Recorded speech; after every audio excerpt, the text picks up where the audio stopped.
This video introduces the passive form. It's really important in English language learning. By the end of this video, you'll be an expert on the passive.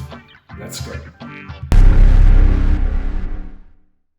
This video is a mix of conversation topic, which is pollution, together with an introduction to the passive form, a very important part of day-to-day English, both in the business world and in personal life.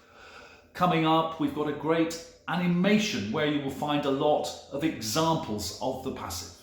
Sometimes we want to talk about something without mentioning the people involved, without mentioning any names or identifying any people involved.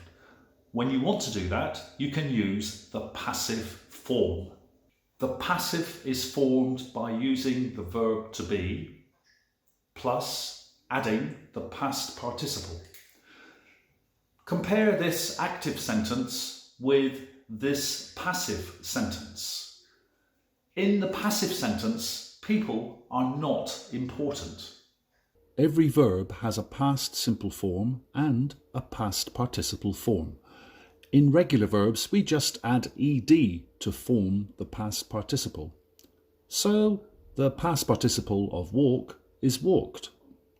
Walked is also the past simple form, but many verbs have irregular forms. You can find a list in the back of your textbook or, of course, on the internet. A couple of weeks ago, I was travelling by train to London and I was served a coffee. And I started thinking about pollution, all the pollution that we create. There was an announcement that coffee is being served to passengers, and I took advantage of this and ordered a coffee. Here you can see two sachets of milk, two plastic sachets of milk, a foil wrapped hand wipe, a foil pack of coffee, a wooden stirrer, two sachets of sugar and a polystyrene coffee cup with plastic lid. Now let's look at a short animation. How many examples of the passive can you find? To enjoy just one cup of coffee on a train, let's look at the complete process. First, a tree is chopped down to make one small stirrer. Then the stirrer is placed in a plastic sachet, which was made in a big factory. The sachet and stirrer is then transported by a lorry to a warehouse before final delivery to the railway company. The polystyrene cup is also made in a factory, transported and stored before delivery, and the plastic cup top is made in another factory. The milk ingredient and the wet wipe cloth require aluminium foil sachets, and the coffee is in a paper sachet. All of these items transported, stored and delivered. The process of supply creates pollution at every stage, but it doesn't stop there. After drinking the coffee, all of the sachets, the stirrer, the cup with plastic top and the sanitizer wipe need to be disposed of. But where? Some may be recycled, some may be incinerated, and some may find their way into the ecosystem, the rivers, the sea, the land. Or we could just revert to the 1960s, use ceramic cups which can be washed, serve coffee directly from a pot, milk from a jug, and sugar from a sugar bowl, using steel teaspoons to stir. People need to wash the cups and teaspoons. At the end of the train journey, the difference in non-biodegradable rubbish is incredible.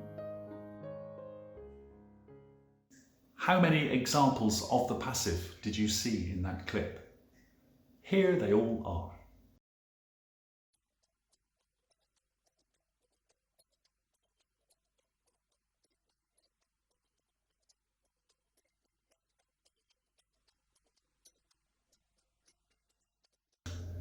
We can use the passive when speaking about the past, present or future.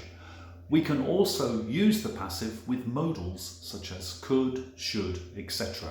Now it's time to check your understanding of the passive with a few missing word sentences.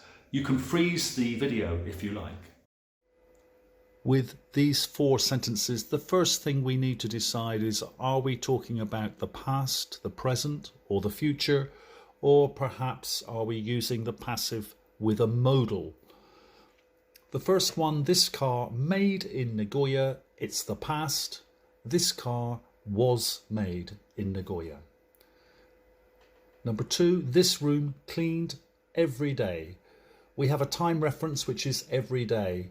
We are speaking generally. This room is cleaned every day. Number 3, a cinema is a place where films are. We already know it's present time. They've used is earlier in the sentence. It's like a definition. A cinema is a place where films are, I suppose you could say seen, where films are seen, where films are watched, where films are shown.